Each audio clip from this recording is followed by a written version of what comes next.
Cuando volví a mi mesa después del viaje al abismo, algo había cambiado. No era la oficina.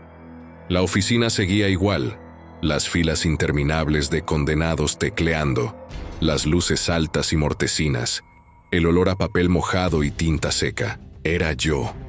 Algo en mi interior se había desplazado, como si las imágenes del páramo en llamas, las devoradoras de recuerdos, la estación British Museum brillando en medio de la ceniza, hubieran ocupado un espacio que antes pertenecía al miedo. Ya no tenía miedo, o lo tenía, pero no era el mismo miedo que me había paralizado cuando vi por primera vez al hombre ahogado del Támesis. Este era un miedo más antiguo, más profundo, pero también más limpio. El miedo de quien sabe lo que tiene que hacer y duda de tener fuerzas para hacerlo. Procesé casos durante lo que pudo ser un día o una semana. Los nombres desfilaban por mi pantalla y mis dedos escribían denegado con la misma precisión automática de siempre. Pero ahora, mientras tecleaba, mi mente estaba en otra parte, en el vagón de los soldados, en la placa de Thomas, en el fragmento de mapa que me había costado un recuerdo, en los ojos vacíos de Emily cuando me preguntó si la olvidaría. El cuaderno de Pendleton estaba abierto sobre mi regazo, oculto por el borde de la mesa. Había pasado las páginas tantas veces que las conocía de memoria. Los dibujos de los vagones, las anotaciones sobre los pasajeros, las coordenadas que señalaban el camino hacia la locomotora principal. Pero faltaba algo. En todas las páginas, en todos los mapas, había un espacio en blanco, un agujero en la información, algo que Pendleton no había conseguido trazar.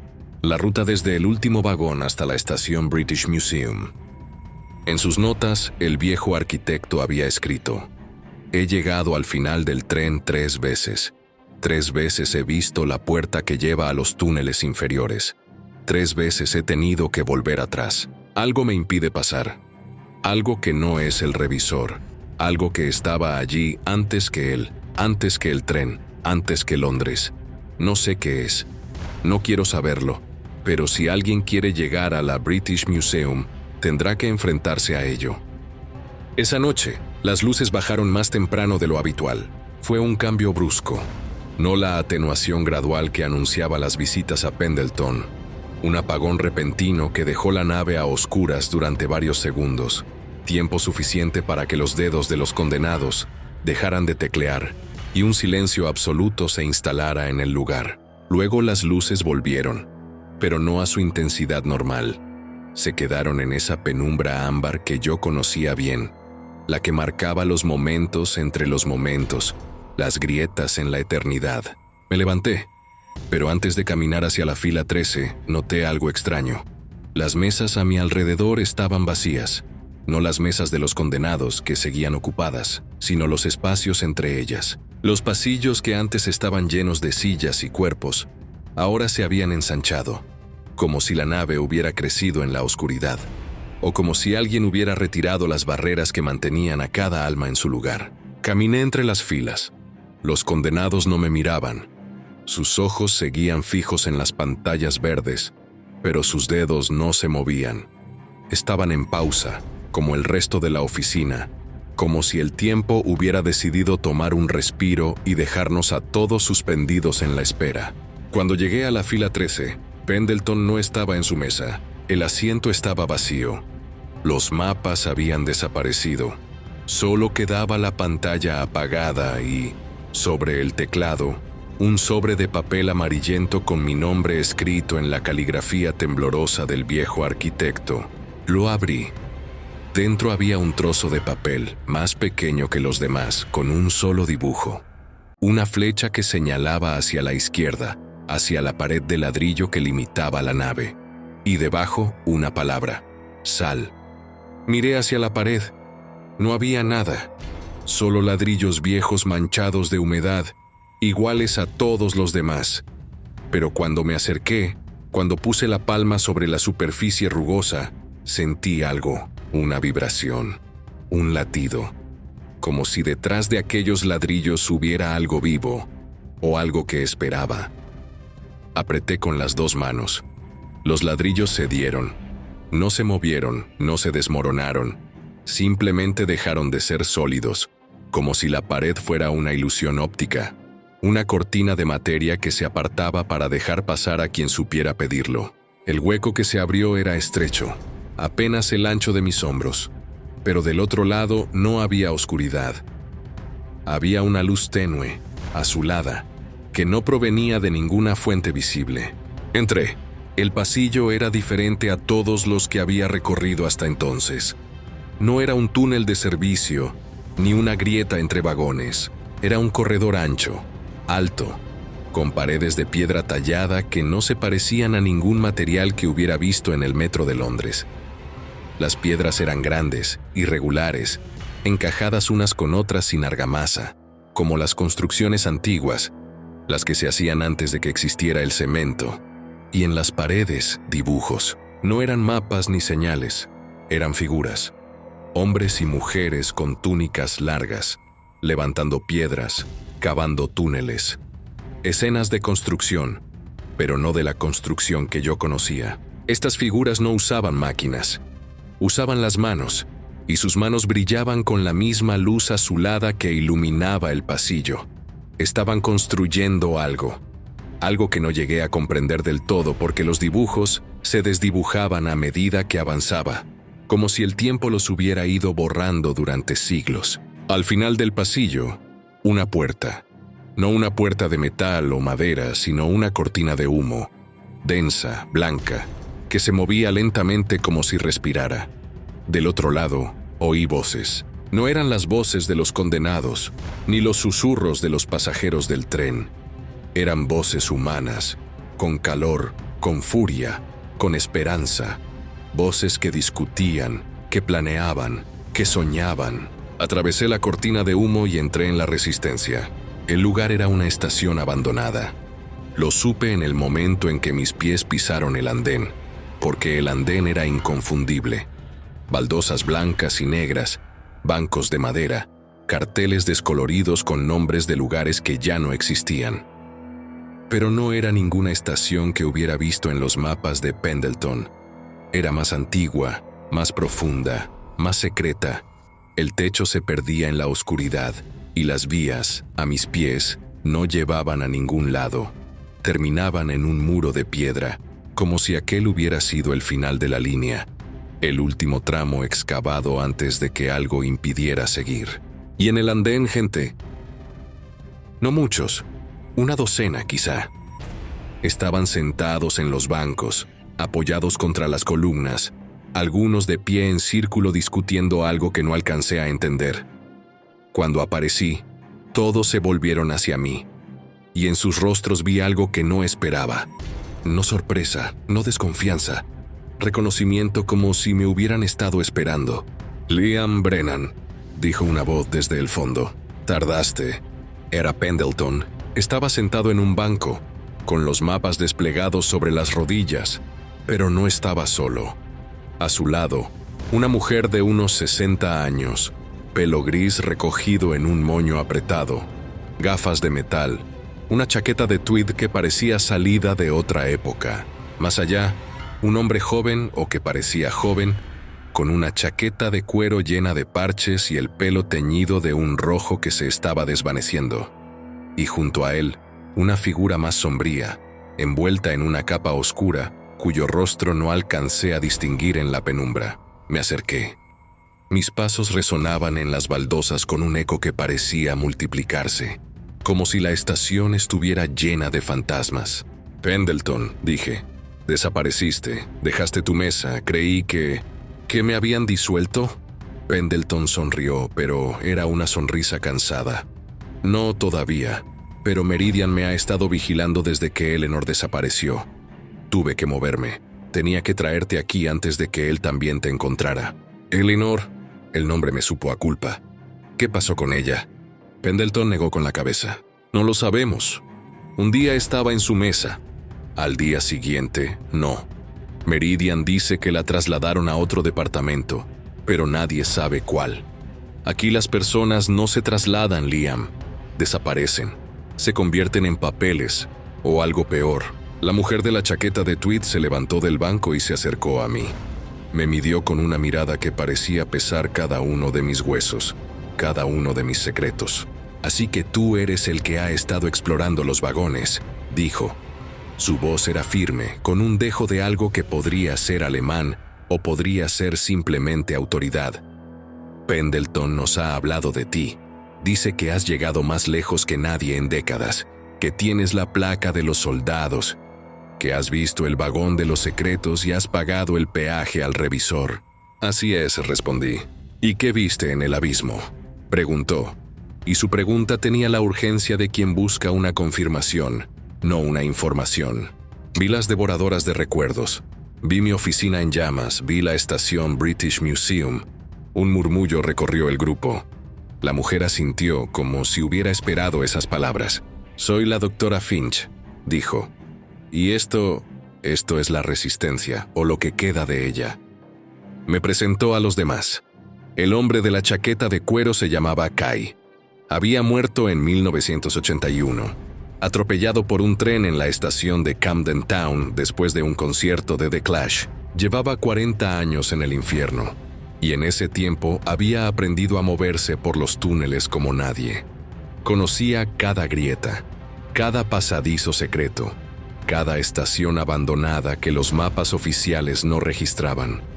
Su rebeldía, decía, era lo único que lo mantenía intacto. «Si no te rebelas, te conviertes en ellos», dijo, señalando hacia la cortina de humo, hacia la oficina que habíamos dejado atrás. «Y yo prefiero pudrirme en los túneles antes que teclear denegado una vez más». La figura envuelta en la capa se acercó.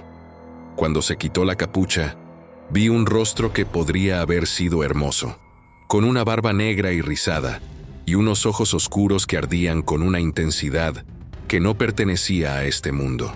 Lord Ashworth se presentó con un acento inglés tan antiguo que las palabras parecían venir de otro siglo. «Poeta, atrapado en este infierno desde 1820. 1820, repetí incrédulo. 200 años. 237 para ser exactos», dijo con una sonrisa que no llegaba a sus ojos. «Llegué en uno de los primeros trenes, cuando el metro de Londres aún era una novedad, un capricho de ingenieros visionarios. Yo iba a visitar a una mujer, una actriz que trabajaba en el Drury Lane.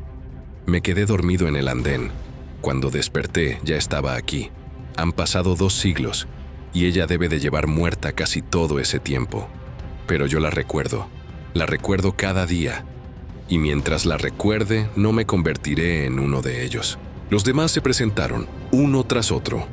Había un cartero de la Segunda Guerra Mundial que había muerto entregando una carta en una estación bombardeada. Una enfermera de 1918 que se quedó dormida en el metro después de un turno de 30 horas. Un niño de la época victoriana que se perdió en los túneles cuando aún estaban en construcción. Todos tenían una historia. Todos llevaban décadas, siglos, esperando. Y todos, cuando terminaron de hablar, me miraron con la misma expresión. Esperanza. La esperanza de los que han estado demasiado tiempo en la oscuridad y ven una luz, aunque sea pequeña, aunque sea lejana. «Pendleton nos ha contado lo que has encontrado», dijo la doctora Finch, llevándome hacia un mapa grande dibujado en el suelo de la estación, trazado con tiza blanca sobre las baldosas. La placa del teniente Thomas nos da las coordenadas de la entrada a los túneles inferiores. El fragmento del vagón de los secretos nos muestra la ruta hasta la locomotora principal. Y lo que viste en el abismo, eso nos confirma que la British Museum sigue ahí, que la salida sigue existiendo. «Pero falta algo», dijo Pendleton, y su voz tenía un temblor que no le había oído antes. «Falta el último tramo, el que va desde la locomotora hasta la estación. Ese tramo no está en ningún mapa porque nadie ha conseguido llegar hasta él». «Algo lo impide». «El revisor», dije. «No», respondió Lord Ashworth, y su voz se hizo grave. «El revisor es el guardián del tren, pero lo que hay en los túneles inferiores es anterior al tren, anterior a Londres, anterior a todo esto». Un silencio pesado se instaló en el grupo. La doctora Finch se arrodilló junto al mapa de tiza. y trazó una línea desde la locomotora principal hasta un punto en blanco, sin marcar. Cuando construyeron el metro de Londres, dijo, los ingenieros victorianos encontraron algo. No lo mencionan en los libros de historia, pero hay documentos, cartas, diarios. Hablan de una cámara y un pasaje y algo que no debería haberse despertado. La línea Northern, la que te trajo aquí, fue la que excavó más profundo. Llegaron a un lugar donde las piedras no eran como las demás. Brillaban, vibraban, y cuando las rompieron, algo salió. ¿Algo como qué?, pregunté. No lo sabemos, respondió Kai. Los que bajaron a explorar no volvieron, o volvieron cambiados. Hablaban de una voz que no salía de ninguna boca, pero que se oía en la cabeza. Una voz que decía que debían bajar más, siempre más, que al final del túnel había algo esperando. ¿Y qué había? Nada, dijo Pendleton y su voz era un susurro. O nada que se pueda describir. Yo llegué hasta la entrada de los túneles inferiores 3 veces. Las 3 veces sentí algo que me impedía seguir. No era miedo, era una sensación de que no debía estar allí, de que aquel lugar no era para mí, de que si entraba no volvería a salir. Y las 3 veces di media vuelta. Se llevó la mano al pecho, donde yo sabía que guardaba sus mapas, sus recuerdos, sus siglos de espera. Pero tú eres diferente, Liam, dijo. Llevas menos tiempo aquí, aún no te has endurecido, aún no te has convertido en papel, y tienes algo que yo ya no tengo. ¿El qué? La capacidad de recordar por qué quieres salir. Sus palabras me golpearon con más fuerza de la que esperaba. Pensé en el recuerdo que había entregado al revisor, en la noche estrellada en Bantry, en mi madre, en la sensación de asombro que ya no podía sentir, solo recordar que alguna vez había existido. ¿Y si no puedo?, pregunté. ¿Y si llego a los túneles y no puedo seguir? La doctora Finch se puso de pie. Su rostro era severo, pero había algo en sus ojos que no era severidad. Era ternura. La ternura de quien ha visto demasiado sufrimiento y ha aprendido a reconocerlo en los demás. Entonces volverás, dijo, y seguiremos buscando otra forma. Pero mientras tanto te entrenaremos. Te enseñaremos a moverte por los túneles, a usar tus recuerdos como armas, a enfrentarte al revisor sin perder todo lo que eres. Te enseñaremos todo lo que hemos aprendido en siglos de espera. ¿Por qué?, pregunté. ¿Por qué ayudarme a mí? ¿Por qué no lo intentan ustedes mismos? Lord Ashworth se acercó. Sus ojos oscuros me miraron con una intensidad que me heló. Porque nosotros ya hemos pagado demasiado. Yo he entregado al revisor todos los recuerdos de mi amada. Ya no recuerdo su cara. Solo recuerdo que la quiero, pero no sé cómo era. Pendleton ha entregado casi todos sus mapas, y pronto no le quedará nada. Kai ha perdido la música. La enfermera ha perdido los rostros de los pacientes que salvó. Todos hemos pagado, Liam. Todos estamos vaciándonos. Se inclinó hacia mí, y por un momento vi en su rostro no a un poeta del siglo XIX, sino a un hombre que llevaba 200 años esperando que alguien terminara lo que él no podía. Tú todavía tienes algo que nosotros ya no tenemos. Tienes la placa de Thomas, tienes el fragmento del mapa, y tienes algo más importante. Todavía recuerdas por qué empezaste.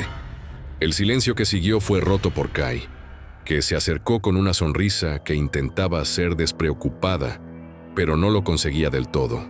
Así que eso es todo, dijo. Pendleton te entrena en mapas. Finch te enseña a usar los recuerdos. Yo te llevo por los túneles. Ashworth te cuenta historias para que no te duermas. Y cuando estés listo, vuelves al tren. Pagas lo que tengas que pagar. Y llegas hasta la locomotora y luego ya veremos. ¿Y si no vuelvo?, pregunté. La respuesta no vino de Kai, ni de Finch, ni de Ashworth. Vino de Pendleton, que seguía sentado en el banco con los mapas sobre las rodillas, mirándome con sus ojos viejos y jóvenes al mismo tiempo. Entonces habrás hecho lo que ninguno de nosotros pudo.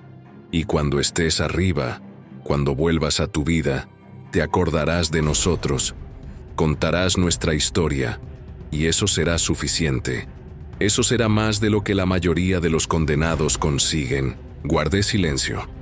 Miré a los rostros que me rodeaban, esas almas que llevaban décadas, siglos, esperando en la oscuridad, y sentí algo que no había sentido desde que bajé al andén de Bank, la noche que todo empezó. Responsabilidad. No solo la responsabilidad de salvar mi propia vida, la responsabilidad de no olvidar, de contar sus historias, de hacer que sus nombres no se perdieran en el papeleo infinito del Departamento de Reclamaciones. De acuerdo, dije. Enséñenme. La doctora Finch asintió, como si hubiera esperado esa respuesta. Empezamos ahora, dijo. Siéntate, cierra los ojos y dime cuál es tu recuerdo más fuerte, no el más antiguo, no el que entregaste al revisor, el más fuerte, el que te ha sostenido todos estos días. Cerré los ojos, busqué en mi memoria, en los rincones que el revisor no había tocado todavía, y encontré algo. No era un recuerdo de mi madre, ni de la infancia. Era algo más reciente, algo que había ocurrido apenas unas semanas antes de aquella noche en el andén de Bank. Estaba en mi piso de Bermondsey, un domingo por la mañana. Había sol, cosa rara en Londres en febrero. La luz entraba por la ventana de la cocina y calentaba la taza de café que tenía entre las manos. No tenía prisa, no tenía trabajo, no tenía nada que hacer excepto estar allí, sentado, viendo cómo el humo del café se elevaba hacia el techo y se disolvía en el aire. Era un momento cualquiera, un domingo cualquiera. No había nada especial en él excepto una cosa. Por un instante, en ese instante fui feliz. No porque hubiera pasado nada bueno, no porque tuviera algo que celebrar. Simplemente fui feliz. La luz, el café, el silencio. La sensación de que, por un momento, el mundo estaba bien y yo estaba vivo para verlo. Abrí los ojos. Ese, dije, ese es mi recuerdo más fuerte. La doctora Finch sonrió. Era la primera vez que la veía sonreír, y su sonrisa transformaba su rostro severo en algo casi humano. Guárdalo, dijo. No se lo entregues a nadie. No se lo entregues al revisor, ni a Meridian, ni a nadie. Ese recuerdo es tu ancla. Mientras lo tengas, podrás volver. Cuando lo pierdas, ya no habrá vuelta atrás. Me levanté del banco. Kai me puso una mano en el hombro y me guió hacia una de las salidas de la estación. Un túnel estrecho que se perdía en la oscuridad. Vamos, dijo. Te voy a enseñar los túneles, los de verdad. Los que no están en ningún mapa y si tienes suerte, no te perderás para siempre. Antes de seguirlo, me volví hacia Pendleton. Seguía sentado en el banco, con los mapas desplegados, pero sus ojos ya no miraban los dibujos. Miraban hacia algún lugar más lejano, algún lugar que solo él podía ver. Pendleton, dije. ¿Por qué no me dijiste que habías prometido a los soldados que volverías? El viejo arquitecto parpadeó, como si acabara de despertar de un sueño. ¿Qué soldados? Los del vagón 7. Thomas Fletcher y los demás. Me dijeron que les prometiste que volverías, que les dijiste que encontrarías a alguien que pudiera llegar al final. Pendleton me miró largamente. Por un instante en sus ojos vi algo que no era cansancio, era reconocimiento. El reconocimiento de un hombre que ha olvidado una promesa y la recuerda de repente, después de décadas. Sí, dijo y su voz era apenas un susurro. Se lo prometí, hace mucho tiempo. Y luego el revisor me quitó tantas cosas que olvidé por qué había empezado. Olvidé a los soldados, olvidé la promesa, olvidé todo excepto los mapas. Hice una pausa. Sus dedos temblorosos tocaron los dibujos de tiza en el suelo, como si buscaran algo que ya no estaba. Pero tú lo recordaste. Tú hablaste con ellos. Tú les hiciste una promesa nueva y eso es más de lo que yo hice en 100 años. Se puso de pie con dificultad, apoyándose en el respaldo del banco. Por un momento, su cuerpo encorvado pareció enderezarse, y vi en él al arquitecto joven que había sido, al hombre que había recorrido los túneles con un cuaderno en la mano, dibujando mapas que nadie le había pedido. Ve, dijo. Kai te enseñará, Finch te entrenará. Y cuando estés listo, vuelve al tren. Encuentra la locomotora. Y si llegas a la British Museum, si llegas a la salida, no mires atrás, no te detengas, solo corre. ¿Y ustedes?, pregunté. ¿Qué pasará con ustedes? Pendleton sonrió. Era una sonrisa triste, pero era una sonrisa. Nosotros seguiremos aquí, esperando, como siempre. Pero cuando estés arriba, cuando vuelvas a tu vida, acuérdate de nosotros. Cuenta nuestra historia. Dile al mundo que aquí abajo, en los túneles más profundos de Londres, hay un tren que nunca para, y que en ese tren viajan almas que solo quieren que alguien las recuerde. Asentí. No dije nada más porque no había nada que decir. Las promesas en aquel lugar eran más poderosas que cualquier otra cosa, y yo acababa de hacer una. Me volví hacia Kai, que me esperaba en la entrada del túnel con una linterna en la mano y una sonrisa torcida en los labios. ¿Listo?, preguntó. Listo, respondí, y entramos en la oscuridad.